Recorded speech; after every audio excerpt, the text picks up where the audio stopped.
여러분, 오늘부터는 구체적인 이 땅 분배가 시작되는 이야기입니다. 먼저 요단 동편의 땅인데요. 한번 볼까요? 그림 한번 보여주세요. 요단 이쪽이 서편이고 동편이잖아요. 오늘은 바로 이 루벤 땅을 분배하는 이야기입니다. 뭐 어디 장소를 구체적으로 얘기하는데 제가 이스라엘을 안 가봐가지고 그거 어떤 데인지 잘 모르지만 어쨌든 이만큼 됩니다. 사해 한 중간 지역에 한 이만한 부분을 지금 방금 어디 이렇게 설명한 것 같아요. 자, 그대로 두셔도 되겠습니다. 자, 여러분, 이 땅을 분배받는데 왜 첫째 아들이잖아요. 첫째 아들이 왜 여기에 분배받는지에 대해서는 정확하게는 잘 모르겠어요. 그리고 왜 이 땅을 분배받는지는 잘 모르는데, 민수기 32장에 가보니까 모세가 여기를 다 점령했을 때 루벤 자손과 갓 자손이 이 가축대가 많으니까 이 요단 동편 땅이 아주 기름지고 좋아 보였나 봅니다. 그래서 모세에게 탁 찾아가서 목축하기 좋은 땅이니까 우리에게 이 땅의 소유지를 주십시오 하고 요청했습니다. 그런데 그때 모세가 따끔한 한마디를 그들에게 하는 거예요. 너희 형제들은 지금 싸우러 가거늘 어떻게 너희는 여기 앉아 있고자 하느냐 하면서 이 루벤과 갓 자손을 혼냈습니다. 여러분, 루벤과 갓 지파는 아직 가나안 땅을 아직 정복하지도 않았는데 모세와 함께 있을 때 말입니다. 벌써 여기에 지금 정착하려는 그런 생각을 하고 있는 거예요. 자기 이익만을 생각하는 거예요. 이 모세는 루벤과 갓 지파를 향해서 왜 너희들의 형제들을 오히려 낙심케 하느냐 하면서 40년 전에 가데스 바네아의 사건을 떠올리면서 바로 너희들이 지금 그 일을 하고 있는 거라고 혼을 내니까 정신이 번쩍 들었는지 루벤과 갓 자손이요 이렇게 말해요. 우리 처자식들과 가축들을 위한 보금자리만이라도 여기에 마련한 후에 우리들은 무장을 하고 요단 서편 땅을 정복하는 이 모든 과정을 정착할 때까지, 서편이 다 정착할 때까지 제일 앞장서서 싸우겠습니다. 그런 후에 우리도 처자식이 있는 곳으로 돌아오겠습니다. 그렇게 이야기하니까 오해가 좀 풀린 거예요. 그렇게 해서 루벤과 갓자손의 그 처자식은 가축들은 두고 제일 앞장서서 루벤과 갓자손 또 므낫세 지파 제일 앞장서서 여리고 성 돌 때도 앞장섰다 했지 않습니까? 계속 7년 전쟁 내내 제일 앞장서서 고생을 하긴 했습니다.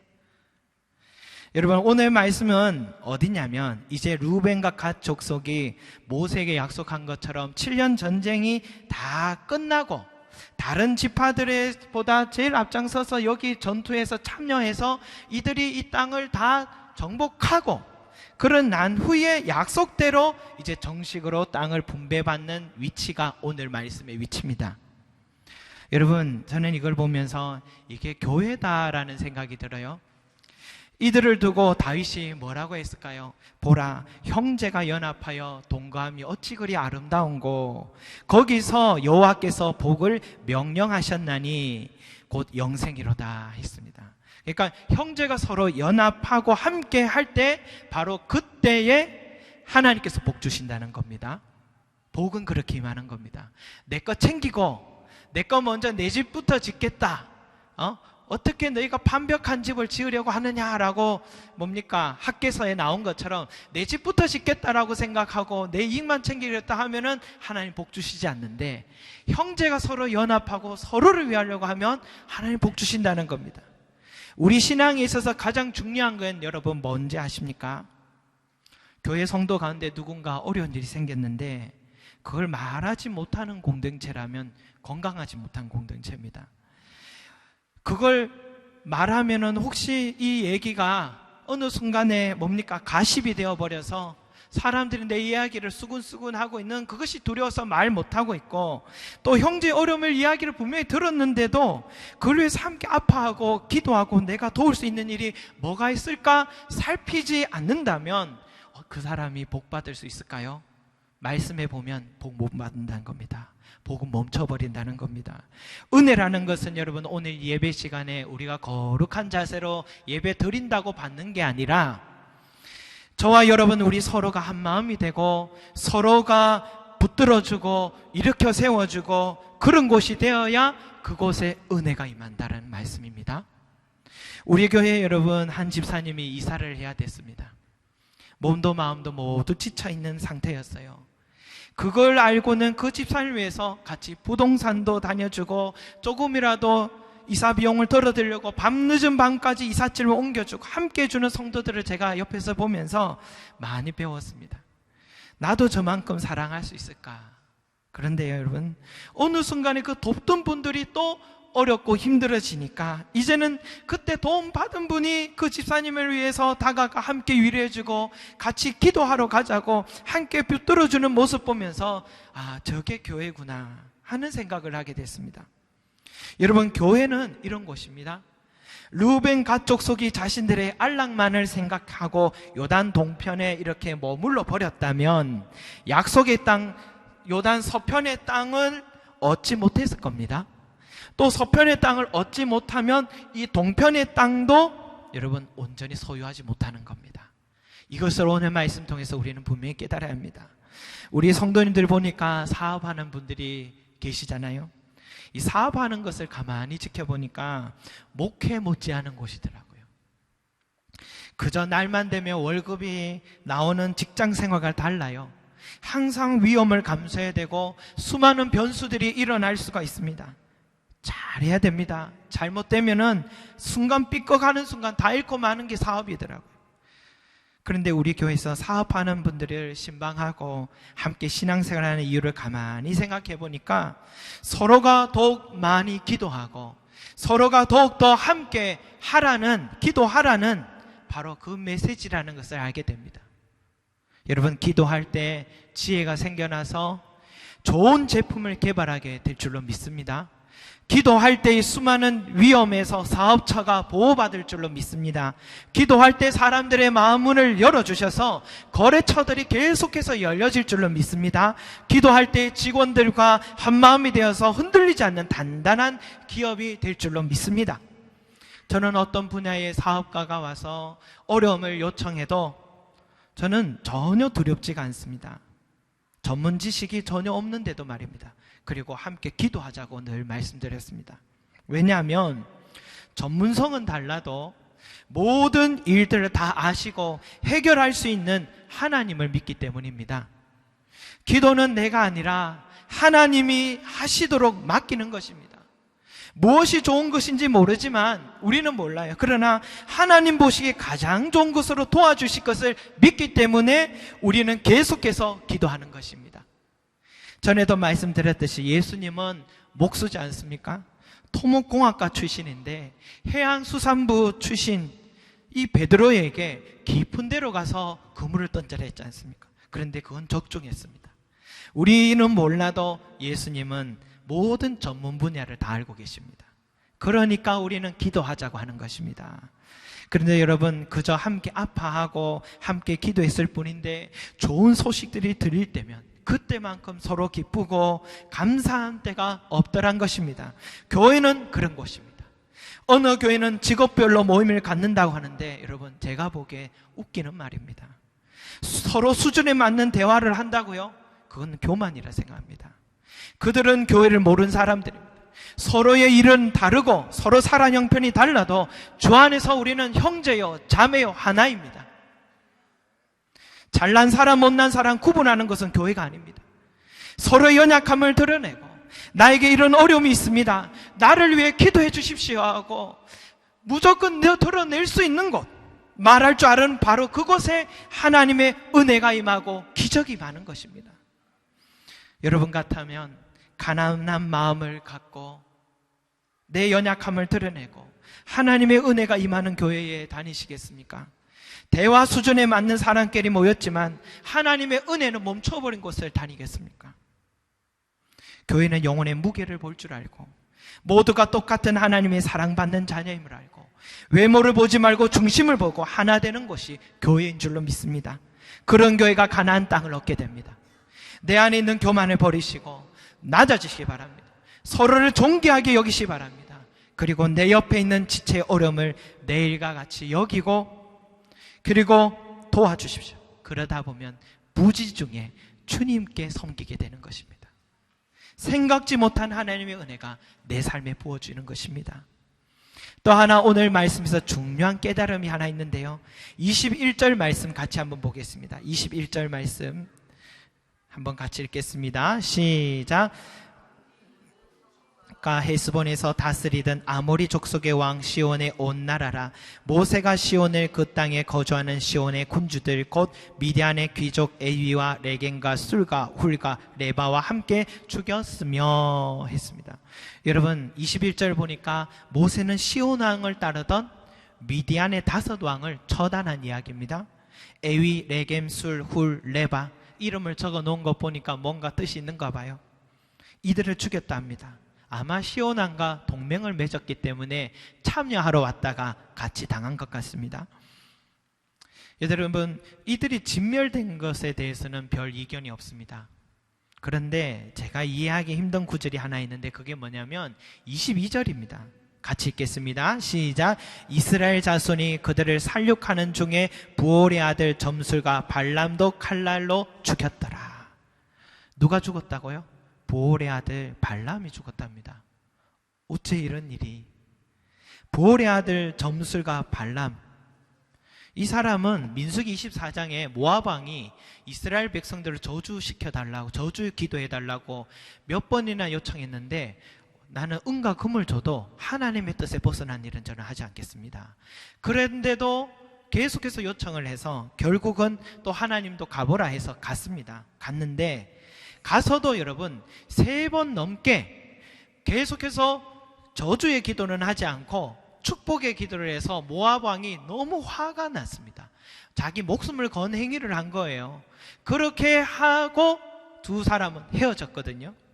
그러니까 이 사람이 여러분 괜찮은 사람 아닙니까? 이방 땅의 선지자였지만 점술가였지만 괜찮은 사람이잖아요. 제가 보기에는 기생 라합 수준입니다. 그죠?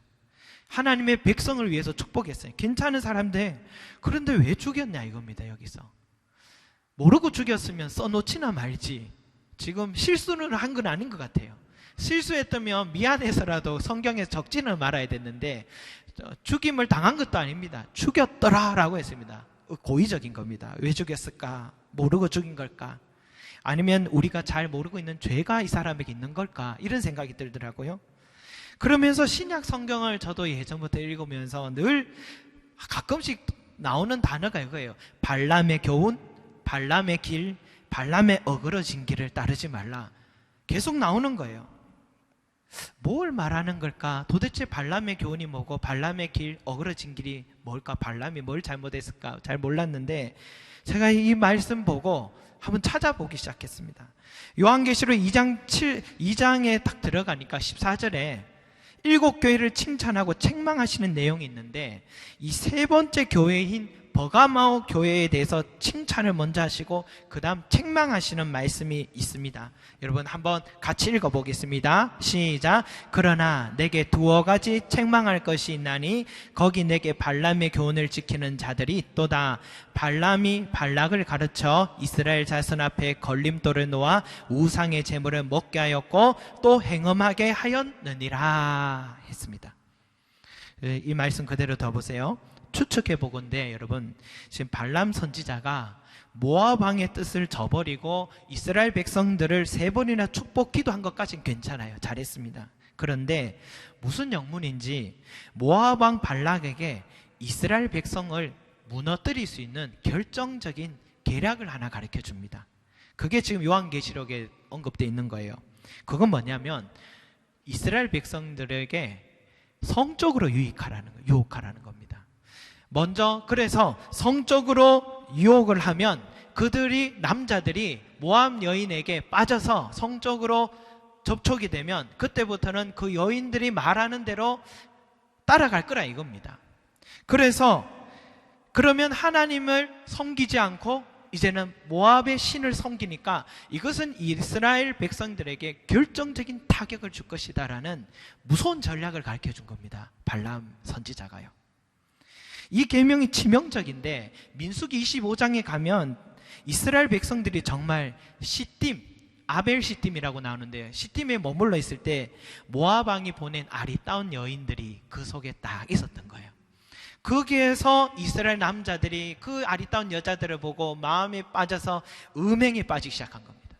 그리고 모압 여자에 빠진 자들은 우상의 제사에 참여하라고 요청하니까 남자들은 넋을 잃고 따라간 거예요.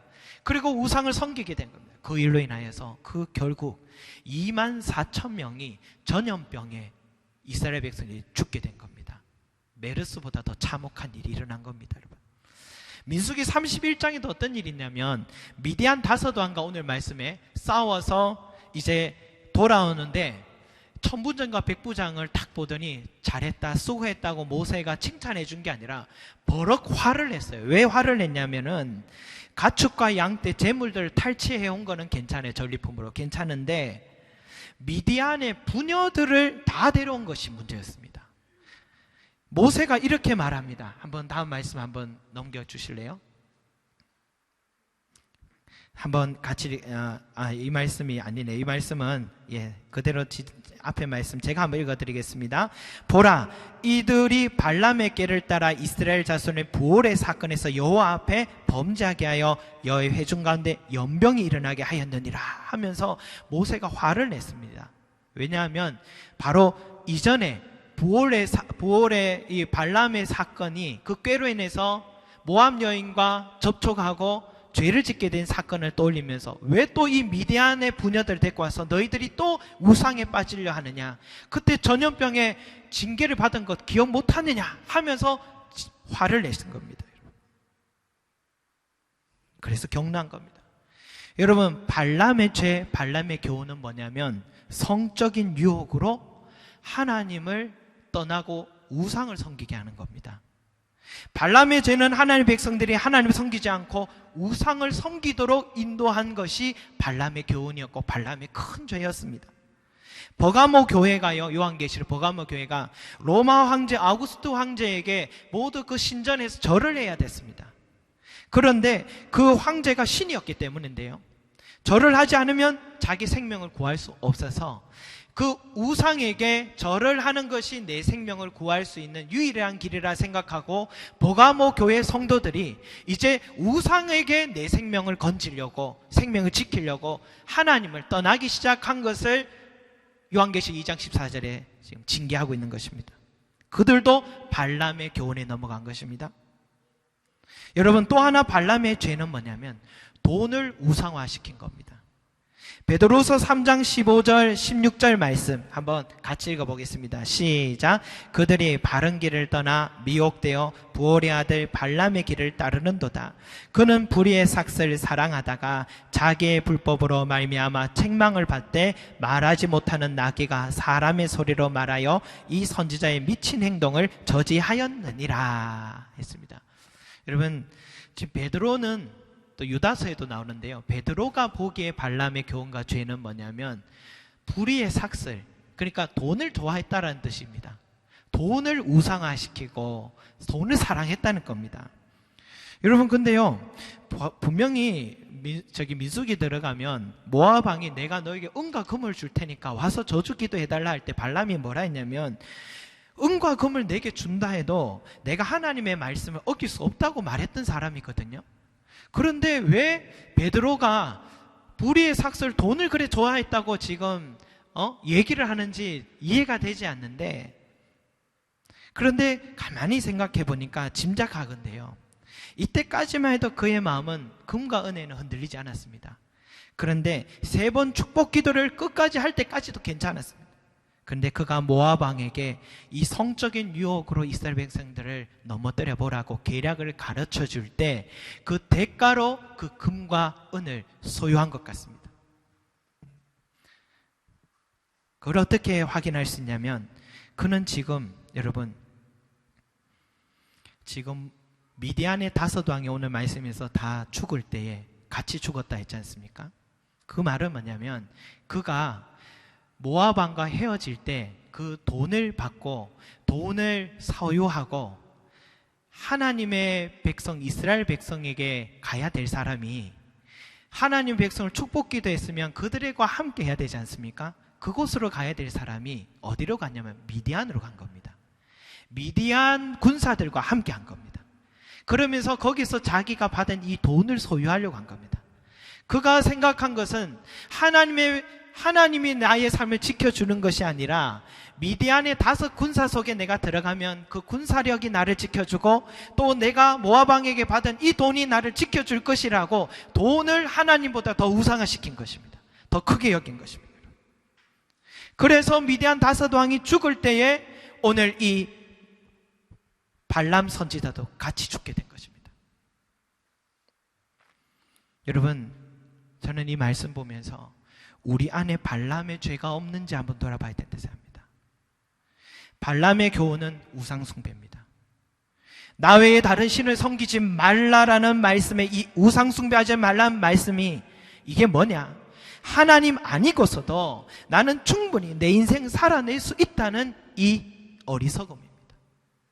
발람의 죄는 하나님 도움 없어도 내가 저축한 통장에 그 돈만 있으면, 그 부동산만 있으면, 땅만 있으면 충분히 살 수 있다는 생각입니다.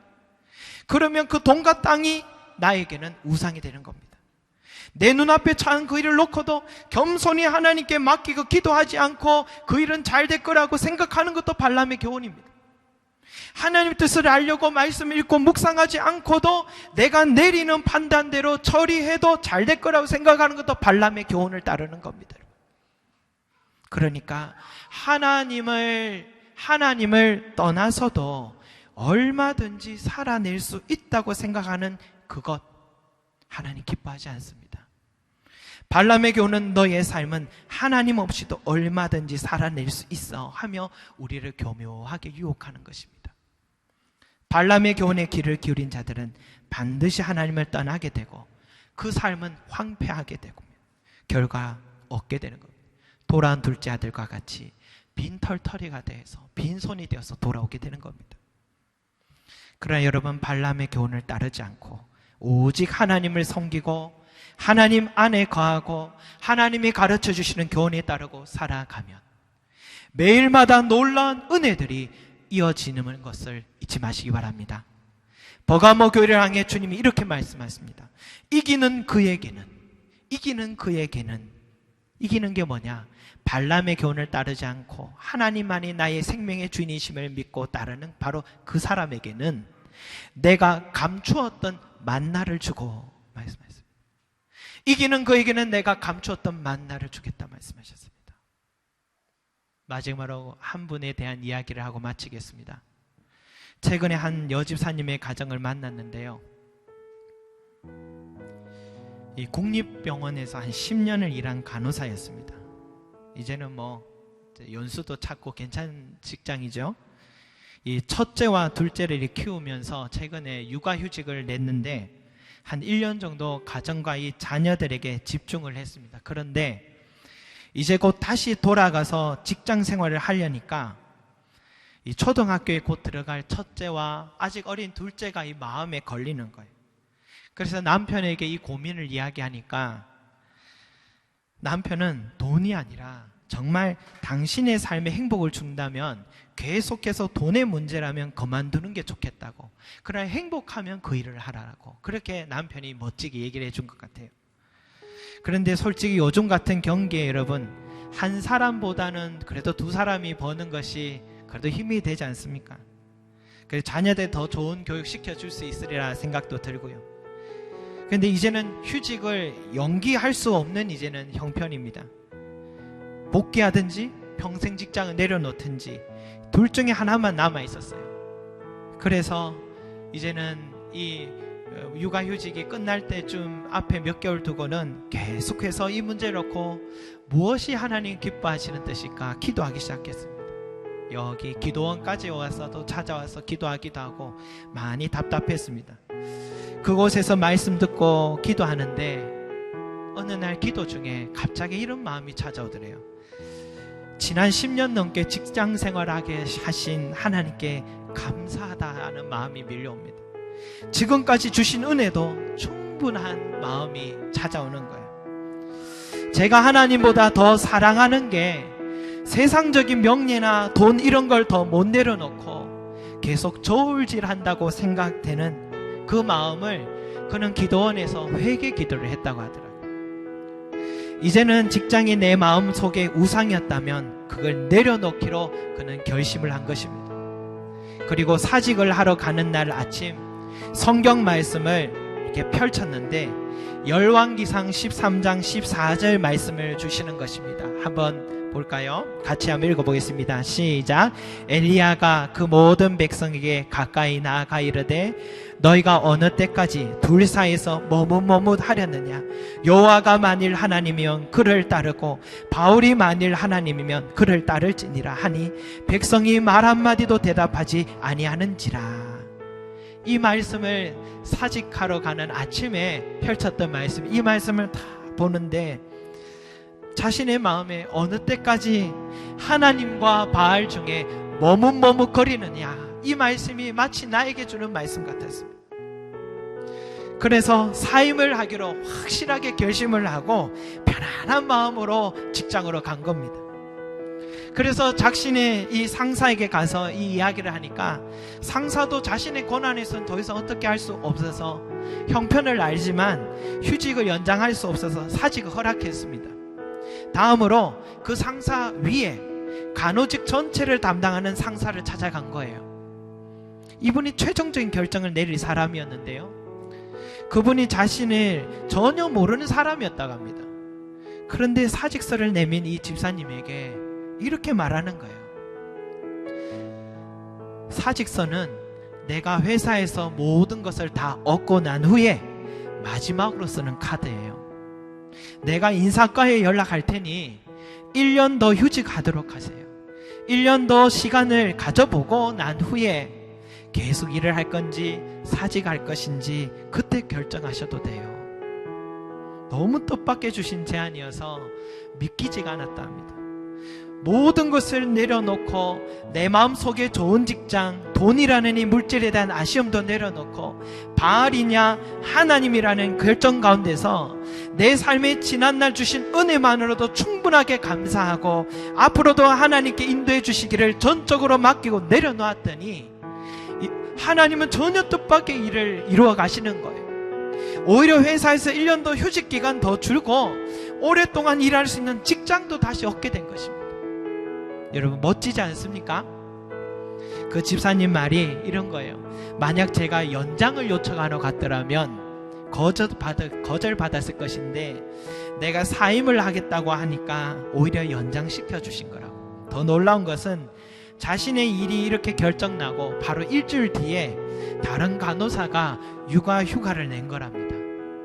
만약에 그 사람이 하루라도 더 빨리 휴가 신청하러 왔더라면 이 집사님의 이런 기회가 오지 않았다고 하더라고요. 여러분, 그러니까 하나님이 말할 수가 없는 거죠.